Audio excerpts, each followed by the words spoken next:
Seat പ്രതിസന്ധിയില്ലെന്ന് വിദ്യാഭ്യാസ മന്ത്രി. മലബാർ മേഖലയിൽ കൂടുതൽ താൽക്കാലിക ബാച്ചുകളെന്ന് അടിയന്തര പ്രമേയത്തിൽ മറുപടി. മലപ്പുറത്തും മലബാറിലുള്ള കുട്ടികൾ ഞങ്ങളുടെ കേരളത്തിൻ്റെ മക്കളാണ് എന്നുള്ള സമീപനം തന്നെയാണ് കേരളത്തിലെ ഇടതുപക്ഷ ജനാധിപത്യ മുന്നണി ഗവൺമെന്റിന് ഉള്ളത്. മലബാറിൽ 1,00,000 പേർക്ക് സീറ്റില്ലെന്ന് എം ഷംസുദ്ദീൻ. കണക്കുകളും നടപടികളും തമ്മിൽ യാഥാർത്ഥ്യ വിരുദ്ധമാണെന്ന് പ്രതിപക്ഷ നേതാവ്. അടിയന്തര പ്രമേയത്തിന് അനുമതിയില്ല. പ്രതിപക്ഷം സഭയിൽ നിന്ന് ഇറങ്ങിപ്പോയി. അധിക മഴ ലഭിച്ചതാണ് കൊച്ചിയിലെ വെള്ളക്കെട്ടിന് കാരണമെന്ന് മന്ത്രി MP രാജേഷ്. മഴക്കാലപൂർവ്വ ശുചീകരണത്തിൽ കൊച്ചി കോർപ്പറേഷൻ മികച്ച പ്രവർത്തനം നടത്തി. കളമശ്ശേരി, തൃക്കാക്കര നഗരസഭകൾ വേണ്ടത്ര ശുഷ്കാന്തി കാണിച്ചില്ലെന്ന് മന്ത്രിസഭയിൽ.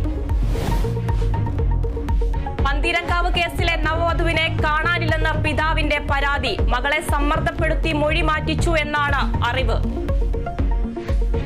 എന്താണ് ആള് മിസ്സിംഗ് ആണല്ലോ, പിന്നിൽ ആരെങ്കിലും ഉണ്ടായിരിക്കാം എന്ന് ഞാൻ സംശയിക്കുന്നുണ്ട്.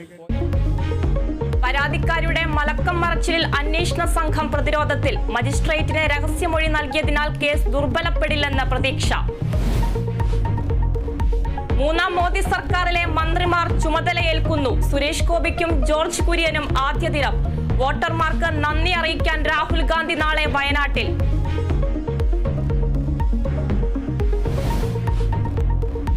രാജ്യസഭാ സീറ്റ് കിട്ടാത്തതിൽ കടുത്ത അമർഷവുമായി RJD. CPIM-ന്റെ നിലപാട് അംഗീകരിക്കാൻ കഴിയില്ലെന്ന് നേതാക്കൾ. ഭരണപരിഷ്കാര കമ്മീഷൻ പദവി നൽകി അനുനയിപ്പിക്കാൻ CPIM ശ്രമം. തിരുവനന്തപുരം പൂവച്ചൽ പഞ്ചായത്തിലെ അനധികൃത പന്നി ഫാമുകൾ പൂട്ടും. സർവകക്ഷി യോഗത്തിൽ തീരുമാനം. നടപടി കേരള വിഷൻ ന്യൂസ് വാർത്തയെ തുടർന്ന്.